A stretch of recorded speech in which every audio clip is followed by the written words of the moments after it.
मंडळी, राजकारण हे असं आहे की इथं आज ज्या नेत्याचं करिअर वाऱ्याच्या वेगात सुरू आहे त्याच नेत्याच्या करिअरला एका रात्रीत 7.5 लागू शकते. अशी अनेक उदाहरणं पण आपण पाहिलीच आहेत. लांबच कशाला, आपचे नेते अरविंद केजरीवाल हे हिरो पासून झिरो झाल्याचं एक उत्तम उदाहरण आहेच. आणि असंच नुकतंच घडलेलं आणखी एक उदाहरण म्हणजे आप पक्षाचे तरुण नेते, सर्वसामान्यांच्या समस्या संसदेमध्ये मांडणारा आवाज आणि राजकारणातला चॉकलेट बॉय म्हणून ज्यांची ओळख आहे ते म्हणजे राघव चड्ढा.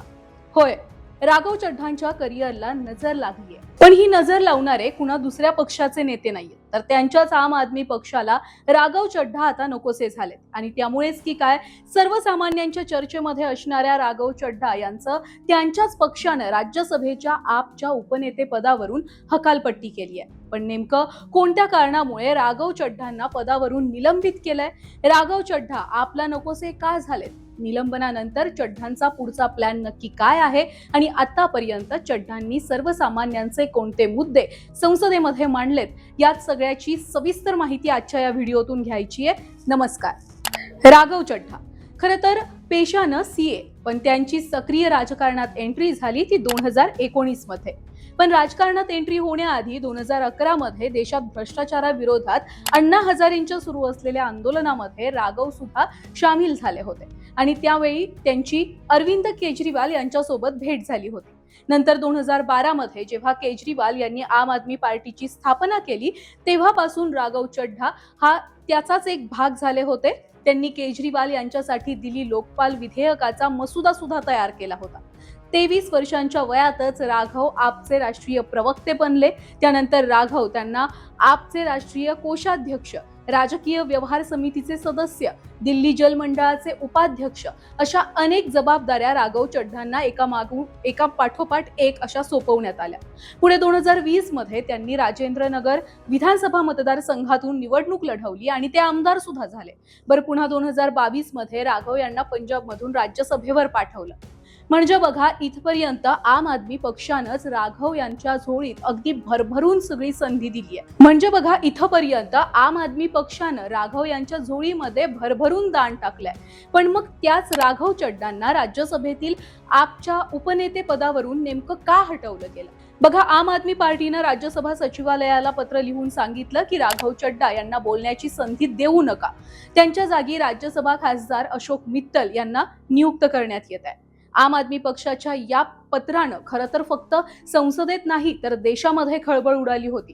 कारण आम आदमी पक्षामध्ये अरविंद केजरीवाल यांच्यानंतर दुसऱ्या नंबरचे नेते म्हणून राघव चड्ढा यांच्याकडे पाहिलं जात होतं. पण अचानक केजरीवालांनी चड्ढांना दणका दिला. हा दणका देण्यामागचं कारण नंबर 1 म्हणजे केजरीवाल आणि पक्षाच्या विचारसरणीपासून राघव चड्ढा स्वतःला वेगळं ठेवत होते. लोकसभा निवडणुकीपूर्वी 21 मार्च 2024 रोजी कथित दारू घोटाळ्यामध्ये केजरीवाल यांना अटक करण्यात आली. तेव्हा आपचे नेते आणि कार्यकर्त्यांनी विरोध सुद्धा केला होता.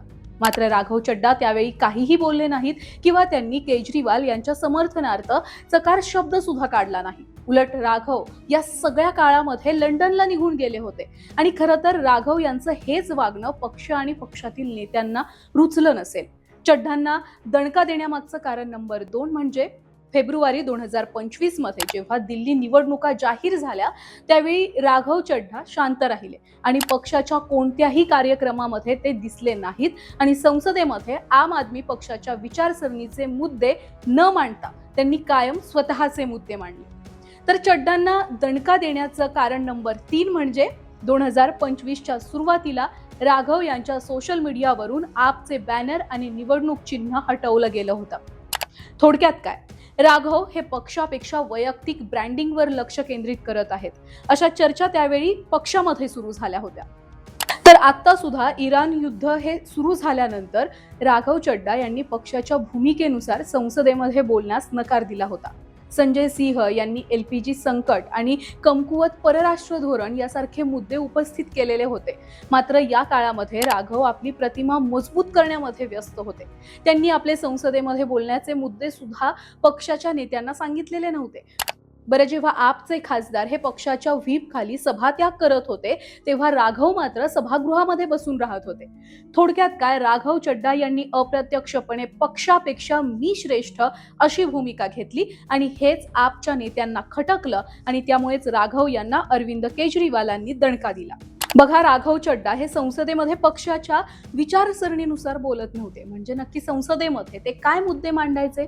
जुलै 2024 मध्ये अर्थसंकल्पीय चर्चेदरम्यान राघव यांनी कर प्रणालीच्या पुनरावलोकनाची मागणी केली. डिसेंबर 2025 मध्ये राघव यांनी राज्यसभेमध्ये गीग कामगारांचा मुद्दा उपस्थित केला. त्यांनी 10 मिनिटांच्या डिलिव्हरीवर बंदी आणि गीग कामगारांसाठी सुरक्षा आणि कल्याणामध्ये सुधारणा करण्याची मागणी केली. तर मोबाईल रिचार्जवर बोलताना राज्यसभेमध्ये ते असं म्हणाले की कंपन्या 28 दिवसांचे प्लॅन विकतात, ज्यामध्ये वर्षातून 13 रिचार्जची आवश्यकता असते. ही एक छुपी लूट आहे. तर डिसेंबर 2024 मध्ये राघव यांनी विमानतळावरील महागड्या खाद्यपदार्थांचा मुद्दा हा उपस्थित केला होता. तर 2026 मध्ये राघव चड्डा हे एका दिवसासाठी ब्लिंकिटसाठी डिलिव्हरी बॉय सुद्धा बनलेले होते. थोडक्यात काय, सर्वसामान्यांचे प्रश्न राघव चड्डांनी संसदेमध्ये अगदी बेदरकारपणे मांडले आणि त्यातील काही मुद्द्यांना त्यांना यश सुद्धा मिळालं. चड्डांच्या याच हिरो सारख्या कामगिरीमुळे ते जेनझींसोबतच म्हाताऱ्या कोताऱ्यांसाठी सुद्धा अगदी हिरो झालेले होते आणि ते चर्चेत सुद्धा होते आणि आपोआप चड्डा लोकांच्या मनातील हिरो होत गेले. कदाचित हेच एक कारण सुद्धा त्यांना आपने दणका देण्यामागचं असू शकतं. आता बघा, आपने जेव्हा राघव चड्डा यांना निलंबित केलं तेव्हा राघव चड्डा नेमकं काय बोलतील याकडे सगळ्यांचं लक्ष लागलं होतं आणि अखेर चड्डांनी त्यांची प्रतिक्रियाही दिली. ठरल्याप्रमाणे पुन्हा जनतेचे ते हिरो झाले. राघव असं म्हणाले की मला जेव्हा जेव्हा संसदेमध्ये बोलण्याची संधी मिळते तेव्हा तेव्हा मी जनतेचे प्रश्न मांडतो. कदाचित असे विषय मांडतो जे सहसा संसदेमध्ये मांडले जात नाहीत. पण जनतेचे प्रश्न मांडणं, सार्वजनिक मुद्द्यांवर बोलणं यामध्ये काही गुन्हा आहे का? आता कुणी माझ्या बोलण्यावर बंदी का घालू इच्छितो याचं कारण खरं तर मला सुद्धा माहिती नाहीये. मी जेव्हा बोलतो तेव्हा देशातील सामान्य माणसांबद्दल बोलतो, असं राघव म्हणाले. पण मंडळी, अरविंद केजरीवाल हे राघव चड्डा यांच्यावर संतप्त होण्यामागे फक्त त्यांच्या संसदेतील मुद्द्यांचा विषय नव्हता.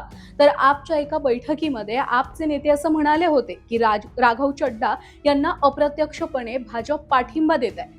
चड्डा यांचं वागणं हे वरवर भाजपच्या विरोधात आहे, मात्र आतून काहीतरी वेगळं शिस्त आहे, असं म्हणत आपच्या नेत्यांनी चड्डांवर आरोप केले आणि याच आरोपांमुळे केजरीवाल यांना आपनं दणका दिल्याचं सुद्धा आता बोललं जात आहे.